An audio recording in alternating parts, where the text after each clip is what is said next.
So the internet has been going ablaze, no pun intended, about a sign arsonist. Yes, this bicyclist got so triggered when he saw a Trump won sign that he decided to set it on fire.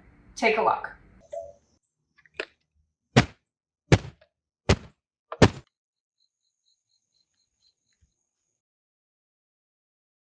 Now, if you pay attention to the timestamps on this video, right? He sees it one day on his little bicycle ride, little bicycle man. He stops and kicks the sign. Okay, buddy. But he must have been so triggered about this sign, about those two little words, Trump won, that he came back 2 days later in the middle of the night at 4 a.m. to light the sign on fire in this guy's front yard.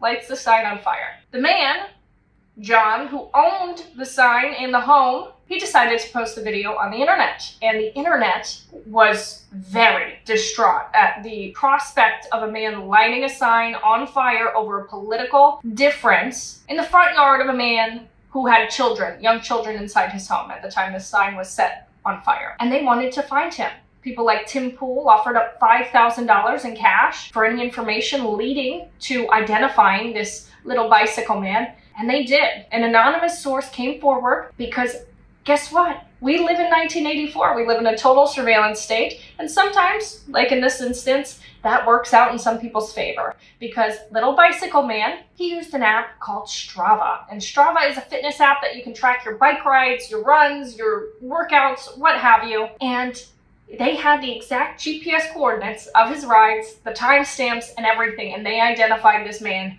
as Jim White of Raleigh, North Carolina. Here he is, Mr. Jim White. And he's gonna have a tough time lately. They identified him. And you can't just do this. You can't put people's lives in danger. You can't light things on fire while people have small children in the home because two little words, Trump won, trigger you so badly.